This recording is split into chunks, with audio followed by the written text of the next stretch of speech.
جب اللہ دل میں اتر جاتا ہے تو وقت تہجد آنکھوں میں نیند نہیں آتی۔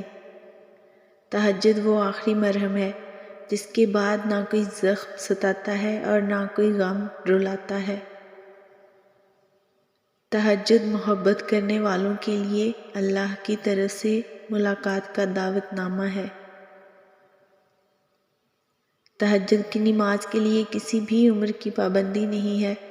جس کے کام رکے ہوں، مشکلات میں ڈوبے ہوں، سکون کی تلاش میں ہوں، اولاد کی پریشانی ہو، یہ وہ وقت ہے جب سب کی سنی جاتی ہے۔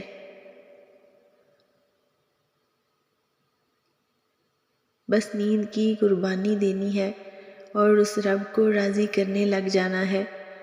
وہ بندے کے بہت قریب ہے اور وہ ہماری حاجات کو بھی جانتا ہے۔ بس عمل کرنا پڑتا ہے، قربانی دینی پڑتی ہے، پھر سب کچھ عطا ہو جاتا ہے۔ تہجد کے وقت کی گئی دعا رد نہیں ہوتی، مگر ضروری نہیں اگر کوئی انسان تہجد پڑھتا ہو تو وہ کسی انسان کی محبت ہی مانگتا ہوگا، کیونکہ جو اللہ ہے نا، اس کی محبت میں بڑا سکون ہے۔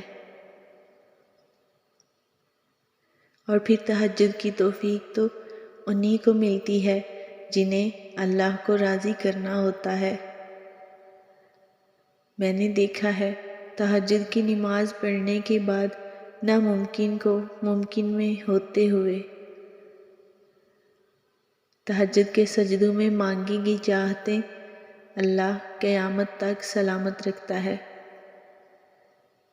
اس نے مانگنے کا حق تمہیں دیا ہے۔ جب اس نے سورہ آل عمران میں فرما دیا ہے کہ دعا تو پہاڑوں کو بھی ان کی جگہ سے سرکا سکتی ہے، تو قبولیت کا شک تو بنتا ہی نہیں۔ اللہ نے مقدر لکھنے کا اختیار تمہیں دیا ہے کہ چاہو تو دعا کا تسلسل بڑھا لو اور چاہو تو مایوس بیٹھ جاؤ، چاہو تو سجدوں کو طویل کر لو اور چاہو تو تھک کر رک جاؤ۔